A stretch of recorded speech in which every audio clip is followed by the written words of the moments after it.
ತಾಲೂಕಿನ ಕೋಡಿಹಳ್ಳಿ ಗ್ರಾಮಕ್ಕೆ ಚುನಾವಣೆ ಪ್ರಚಾರಕ್ಕೆ ಆಗಮಿಸುತ್ತಿದ್ದ ಕಾಂಗ್ರೆಸ್ ಅಭ್ಯರ್ಥಿ ಶ್ರೇಯಸ್ ಪಟೇಲ್ ಸಭೆಗೆ ಆಗಮಿಸುವವರಿಗೆ ಬಾಡುಟ ವ್ಯವಸ್ಥೆ ಮಾಡಲಾಗಿತ್ತು ಎನ್ನುವ ದೂರು ಬಂದ ಹಿನ್ನೆಲೆಯಲ್ಲಿ ಗ್ರಾಮಕ್ಕೆ ಭೇಟಿ ನೀಡಿದ ಎಫ್ಎಸ್ಟಿ ತಂಡ ಪರಿಶೀಲಿಸಿದಾಗ ಬಾಡುಟ ವ್ಯವಸ್ಥೆ ಮಾಡಿರುವುದು ಬೆಳಕಿಗೆ ಬಂದಿದೆ.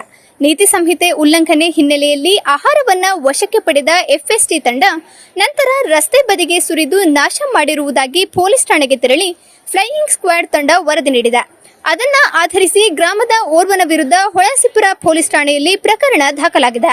ಬಾಡುಟ ನೆಲಕ್ಕೆ ಚೆಲ್ಲಿರುವ ವಿಡಿಯೋ ರೆಕಾರ್ಡ್ ಮಾಡಿ ಮಾಜಿ ಸಚಿವ ಎಚ್.ಡಿ. ರೇವಣ್ಣ ಹಾಗೂ ಪೊಲೀಸರ ವಿರುದ್ಧ ಗ್ರಾಮಸ್ಥರು ಆಕ್ರೋಶ ಹೊರಹಾಕಿದ್ದಾರೆ.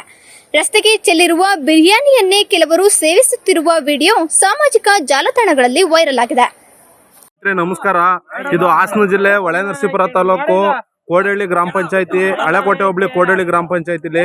ಇದು ಯಾವ್ದು ರಾಜಕೀಯಕ್ಕೆ ಮಾಡ್ಸಿರೋ ಅಂತದಲ್ಲ. ಇವತ್ತು ನಮ್ಮ ಕ್ಷೇತ್ರಕ್ಕೆ, ನಮ್ಮೂರ್ಗೆ ಶ್ರೇಯಸ್ ಪಟೇಲ್ ಅಂತ ಕಾಂಗ್ರೆಸ್ ಮುಖಂಡರು ಬರ್ತಾ ಇದ್ರು. ರೇವಣ್ಣರ ಕ್ಷೇತ್ರ ಇದು. ಈ ಕ್ಷೇತ್ರದಲ್ಲಿ ಹಿಂಗೆ ಬರ್ತಡೇ ಮಾಡಿರೋದಕ್ಕೆ ಬರ್ತಡೇ ಮಾಡಿ ಬಂದು ತಗೊಬಂದಿರೋದು ಊಟನ ನೀವು ರಾಜಕೀಯ ಪ್ರೇರಿತವಾಗಿ ಮಾಡಿದಿರಿ ಅಂತ ತಗೊಬಂದ್ಬಿಟ್ಟು ಪೊಲೀಸು ಮಾಡಿರೋಂತ ಕೆಲಸ ಇದು. ರೇವಣ್ಣರ ಕುಮ್ಮಕ್ಕಿಂದ ಇಲ್ಲಿ ನೋಡಿ, ಅನ್ನ ಎಲ್ಲ ಬೀದಿ ನೋಡಿ, ರೇವಣ್ಣ ಚೇಲಗಳು ಮಾಡಿರೋಂತ ಕೆಲಸ ನೋಡಿ. ಪೊಲೀಸರು ಬಂದ್ಬಿಟ್ಟು ರೋಡಿಗೆ ಅನ್ನ ಸುರಿದೋಗ್ಯವ್ರೆ ನೋಡಿ. ಹೆಂಗ್ ಅನ್ನಕ್ಕೆ ಹೆಂಗ್ ಮಾಡ್ತಾ ಇದಾರೆ ನೋಡಿ. ಇಲ್ಲಿ ಯಾರೋ ಇದಕ್ ಮಾಡಿರೋದಲ್ಲ, ರಾಜಕೀಯಕ್ಕಲ್ಲ. ನೋಡಿ ಇಲ್ಲಿ. ಅಯ್ಯೋ ದೇವ್ರೆ ಅನ್ನ ಇಲ್ಲಾರ ಅನ್ನ ಅಂತಾರೆ ಸ್ನೇಹಿತರೆ. ಇಂಥ ದೇವೇಗೌಡರು ಇಂಥ ಮಾಡಿರೋ ಕೆಲಸ ನೋಡಿ. ನೀವು ಹೆಂಗ್ ಓಟ್ ಕೊಡ್ತೀರಾ ನೀವು? ಕೇಳಿ ಇಲ್ಲಿ ಒಂದ್ ಚೂರು ಉಳಿಯಲ್ಲಿ ನೋಡಿ. ಅಯ್ಯೋ ದೇವ್ರೆ ನೋಡಿ ಸ್ನೇಹಿತರೆ ಇಲ್ಲಿ.